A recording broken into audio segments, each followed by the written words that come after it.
And I'll be able to share my screen very fast here. November 2018, question number 3B. November 2018, question number 3B. November 2018, question number 3B. They wanted us to discuss the importance of insurance companies in our financial markets. Why do we need insurance companies in our financial markets? Why is it important that all of us in this case here must have some insurance policies, individual, corporate? Why is it important? So then I'll be able to read here, ladies and gentlemen. Remember, insurance is all about risk mitigation. It's all about risk assessment. So insurance companies here play a significant role in financial markets by providing various insurance products and the services that help individuals, businesses, and governments manage and mitigate risks. Their activities have a considerable impact on the economy and the financial systems. Here are the key roles played by insurance companies. And gentlemen, trust you me, as much as most of us hate insurance companies, there is no way we can do without insurance companies in a country. If insurance companies were to disappear, I'm telling you, the entire financial market, like banks, etc., will collapse. There are people who can't do anything if in this case here their risks are not insured. So in this particular situation, ladies and gentlemen, as pertains financial markets, ladies and gentlemen, like now most of us will go to some banks and we are able, for example, to ask for mortgages. We are able to ask for mortgages and we are given money to buy houses simply because the bank will tell you insure the mortgage. Even these normal loans, you always hear people telling you that, you know what, this loan has to be insured. So basically, without that insurance, then there is no way this advancement of this cash from this particular bank would have happened. Now, ladies and gentlemen, we are saying something very, very important here, that these banks are lending out cash. Cash is a risky asset. There is no way they'll be able to do this kind of a business if then insurance companies are not there. All right. So then I would want, again, remember, ladies and gentlemen, the other advantage you're supposed to remember, you're not supposed to forget this. These insurance companies normally get premiums from policyholders. The policyholders, for example, if you have an educational policy, what these insurance companies will need of you is to be paying them, like, say, 5,000 shillings every month, depending on the policy you have. And then because they get these kind of monies for the long term, you know, somebody will have a policy, education policy, and they'll keep on paying you money for 15 years. So you're getting even government now borrowing from insurance companies. Even this normal bank, some of them in this case here borrow from insurance companies because they have a pool of funds. So in this case, insurance companies are able to participate in nation building. Trust you, ladies and gentlemen, for example, if you go to ICA, they have a pension insurance scheme. Most of the money is paid to those particular private insurance schemes. This money finds their way to various significant infrastructural projects being run by government. Government borrows from them. All right. Ladies and gentlemen, the other advantage of these insurance companies, just like any other investment savings scheme, they also help us to inculcate the savings culture as a nation. Because you're able to, you know, when you get, like, for example, you're getting your salary, 700,000, 800,000 per month. If all this money comes to your pocket, you will not be able to develop yourself. But if you are having, for example, some of these monies here going to the circle, some of these monies here going to insurance, you bought some insurance products here. Ladies and gentlemen, you are being forced to save. So the savings culture automatically will go up. And if we take it up, then we are building our nation, because a consuming nation doesn't really go very, very far. We need to also have this saving culture, ladies and gentlemen, maturing well within ourselves. So allow me to read a few things here. we were told, number one, risk transfer and risk management.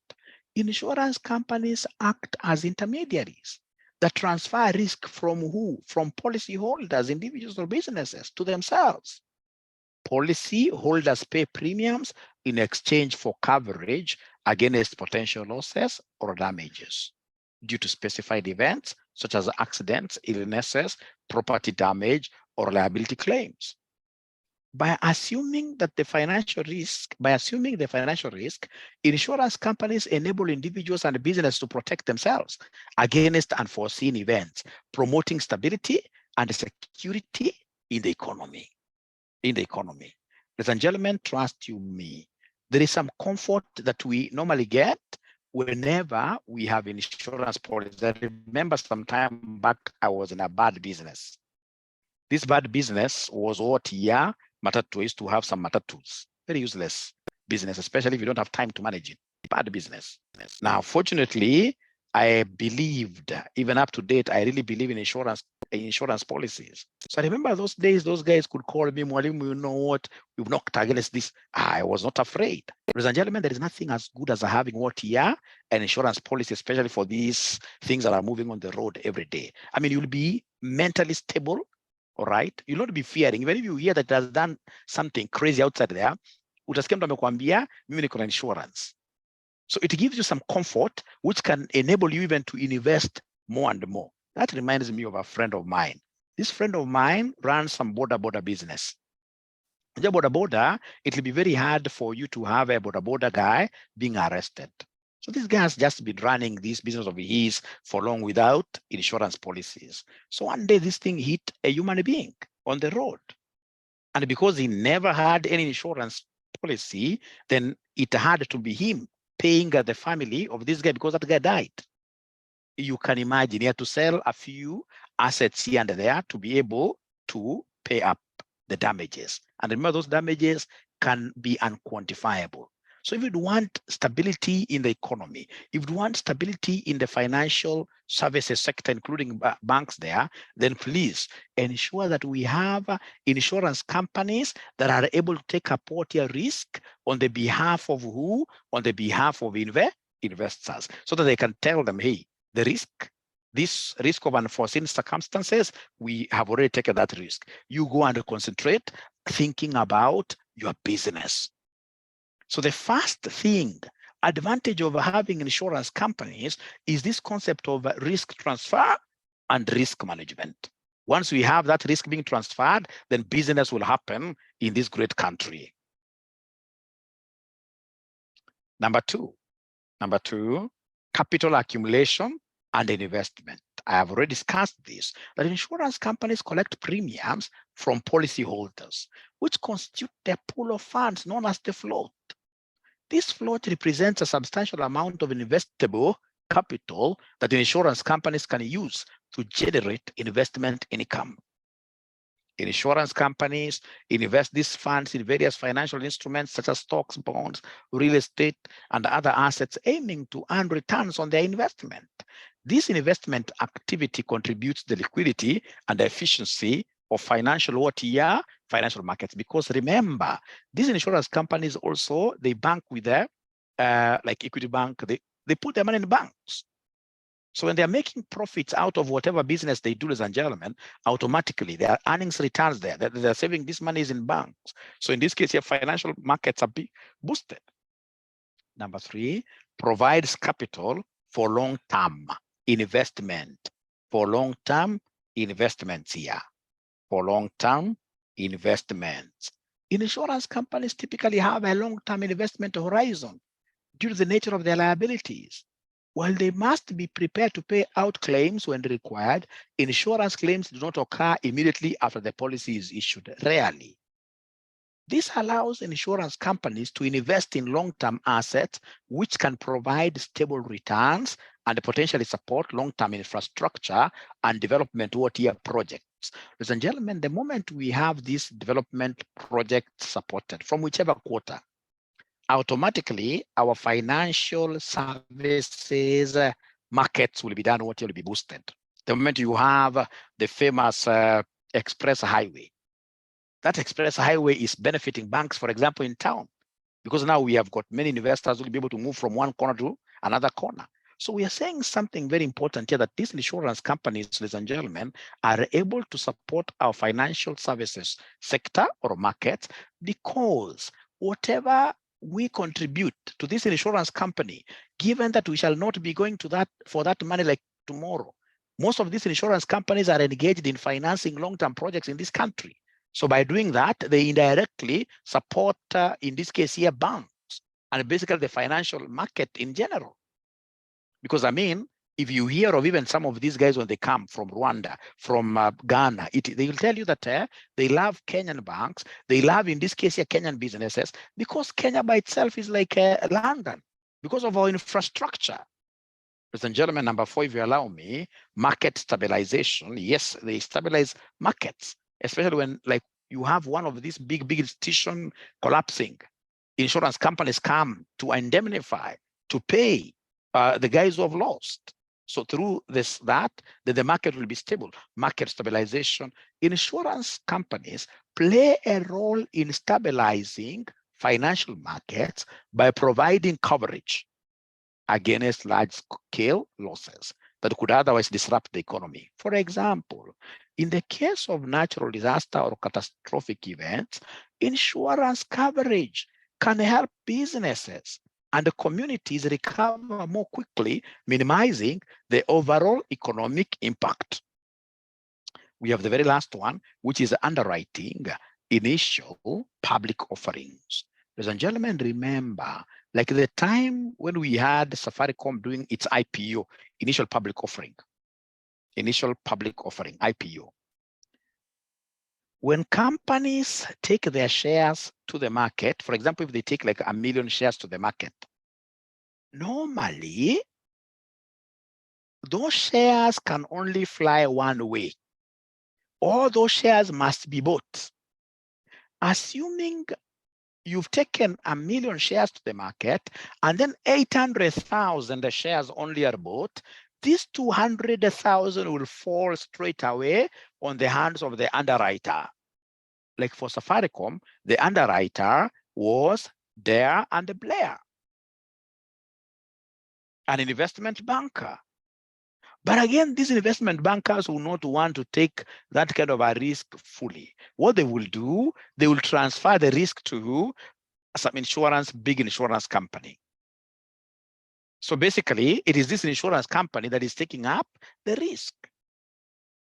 Now listen, ladies and gentlemen, during an IPO, I'm repeating again, initial public offering, we are saying that once you have said, like now Safaricom sold about 40 billion shares, 40 billion shares in a day. I remember Mwai Kibaki ringing that bell that morning, and the 40,000 shares were oversubscribed. Actually, the investors bought more shares that were available. There were even refunds being made. So assuming in this case here, there was an undersubscription, then automatically the underwriter would have gotten into problems. Especially if that underwriter had not also bought some insurance policy to cover himself against this kind of losses. Now, ladies and gentlemen, I would want you to be very, very precise and tell me, in this case here, if you are asked to give us only three major points over how insurance companies help financial markets in your country, only three. Which ones in this case will you never forget? Only three.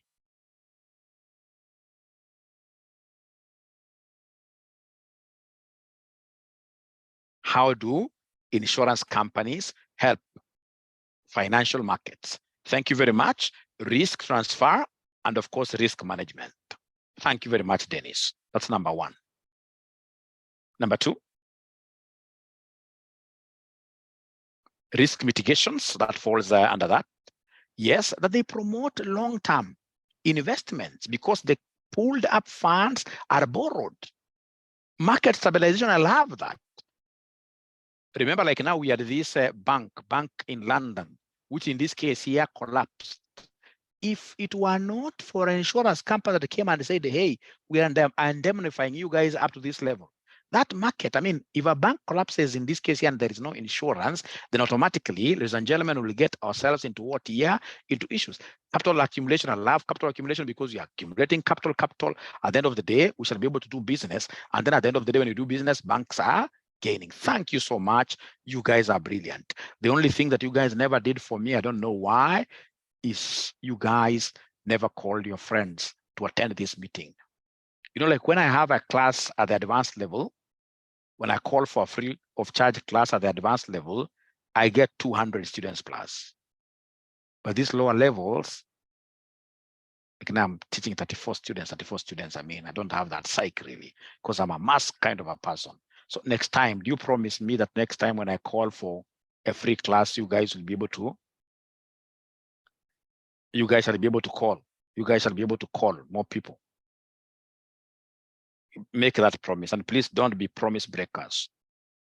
Don't be promise breakers. And of course, as we do that, ladies and gentlemen, it's important to tell you that we have very good block release classes, which you need to subscribe for. We are charging 2,000 Kenya shillings, 2,000 Kenya shillings. With the 2,000, we shall be able to give you access to our Zoom classes.